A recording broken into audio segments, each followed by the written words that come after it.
Viu, deixa eu te contar uma coisa. Recentemente eu tô jogando o jogo Days Gone, que é um jogo sobre apocalipse zumbi, e diferente do que a gente tá acostumado, é um apocalipse onde os zumbis correm, então é muito mais complicado, e a história desse jogo é maravilhosa, eu tô fazendo um vídeo próprio pra ele, mas essa temática de apocalipse, fim do mundo, me fez questionar algumas coisas sobre a forma que a gente vive, e como algumas pessoas lidam com as coisas que acontecem no dia a dia delas. Então, prazer, eu sou o Lucas, vamos conversar um pouco sobre sobrevivência. Para você entender onde que eu quero chegar, vamos conversar um pouco de como tudo começou. Em 1968, o George Romero lançou o filme A Noite dos Mortos-Vivos, que era um filme de terror sobre zumbis, que naquela época nem era chamado de zumbis, e foi um sucesso absoluto. Porém, naquela época, a temática de zumbis era ainda algo muito local, era algo muito mais terror do que algo global. Foi só em 1978 que o mesmo diretor lançou O Despertar dos Mortos, que aí sim trouxe essa vibe de filme apocalíptico que a gente vê hoje de tantas formas diferentes, não necessariamente só com zumbis, né? E no jogo Days Gone tem uma frase que um personagem fala pro protagonista que me marcou muito e me fez questionar muito sobre a nossa forma de viver. Só sobrevive quem é ruim o suficiente. Pega um livro, um filme, um jogo, independente do tema apocalíptico, seja sobre zumbis ou não. Geralmente as pessoas que você encontra são pessoas que definitivamente não são boas.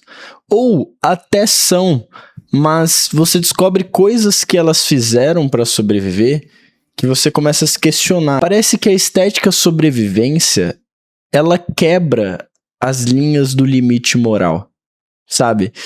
Até aquele momento do apocalipse, um monte de coisa era absurdamente imoral, imperdoável, impossível de aturar.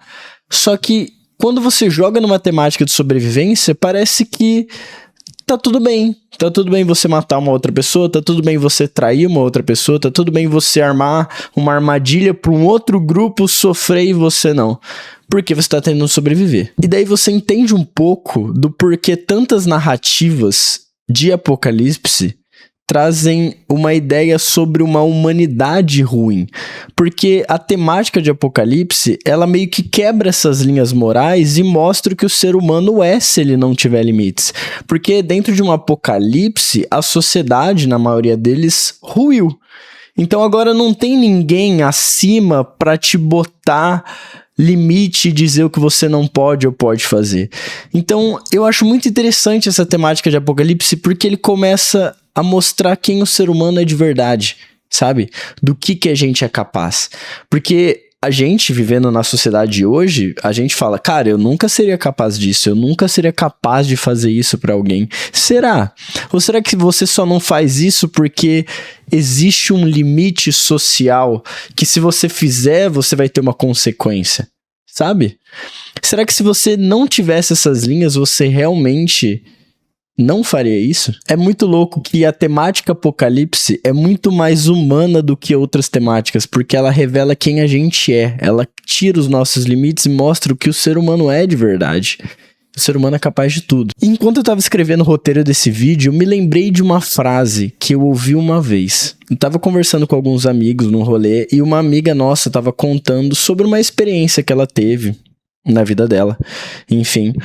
E ela comentou uma coisa que eu lembrei quando eu tava escrevendo o roteiro, que ela falou assim, cara, eu tive que tomar essa atitude porque eu achei que eu ia morrer. Será que não tem pessoas que vivem constantemente com essa narrativa de sobrevivência, se coloca emocionalmente numa posição de que ela tá sobrevivendo a todo momento? E a partir dali, tudo que ela faz é pra tentar sobreviver. Então, se ela trai alguém, cara, é triste, mas era a opção que eu tinha. Quem disse que era a opção que você tinha? Você mesmo? Pessoas que criaram na própria cabeça delas uma ideia de que ela precisa sobreviver. E dentro da temática da sobrevivência, igual a gente estava falando do apocalipse, os limites são mais maleáveis. Porque você tem a desculpa de você teve que fazer isso, entendeu? Então, de repente, você ser sacana com alguém, tá tudo bem. Porque você estava tentando sobreviver o que aquela pessoa podia fazer com você. Às vezes a gente vê pessoas tomando algumas atitudes tão loucas e na cabeça delas, elas estão certas de fazer isso, porque na cabeça delas é o que elas precisam fazer. Parece que pra sobreviver você obrigatoriamente tem que ser ruim, sabe? Você vê geralmente em filmes de apocalipse, filmes de sobrevivência, que geralmente quem é o bom, ele não vai durar até o fim do filme, até o fim do jogo, até o fim da narrativa, porque parece que aquele mundo não é mais pra ele, sabe? Vendo esse vídeo, você percebe que a pessoa vive por esse sistema de sobrevivência. Toma cuidado, tá? Porque, ao meu ver, é alguém que não tem limites mais. Ou se tem, os limites são muito mais maleáveis. Então, ela é capaz de tudo. E ela vai fazer isso. E na cabeça dela ela tá certa, porque era a única opção que ela tinha. Cara, joga Days Gone, é um jogo muito bom. Como eu falei, eu tô fazendo um vídeo só dele, porque esse jogo merece um vídeo só dele. Mas é isso, eu espero que eu tenha te colocado um pouco pra pensar. E é nóis. Valeu.